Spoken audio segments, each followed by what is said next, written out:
keenya gaa namni soomanuu namni gartee soomane gammachuu lama tagartee yeroo furaadhaa TV taan gartee ta guyyaa qiyaamaa gartee qabaa nabi Muhammad alayhi salatu wassalam nu barsiisan kanaaf gartee gaa karaa bareedatti gartee baanee gartee jirra amma tana inshallah gama gartee isfaaltii gartee seenaa jira ayye garuu shunkurtaa adaree arree geessee dhufe ayye yeroo ni dhufu gaafsan gaa namni azaanaan nama furaniif ta'a namni keenya waytuma inni dhufee masgida dhufu kana hayyoon isaa daddabee akka malee waan jiru toora isaa quranii kana akkasiyyaa Abdullaa Kabiira maammakkiyyaa ammaan tana adaree biyyootii dhufee keenya azaanii aanaa furuu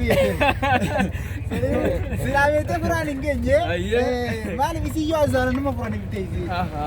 maammakkiyyaa amma adaree galee Abdullaa Kabiiraan azaanii kayyatteen ganda keenya ammallee yaadadhe nama sanii Allahu Akbar saniifuu eega azaan hin geenye akkam furde jechuu barbaade osoo hin geenye dhuga osoo hin geenye akka furaa yerjarsuun jaasan akkami duuba jechuun amma dura xiqqishoon geenye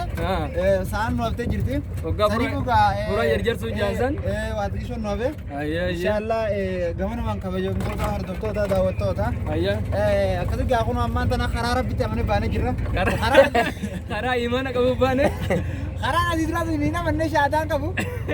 gamanumaan ammaan tana karaa islaamee dhufnee jirra inshallah seen gara mustaqiim san kana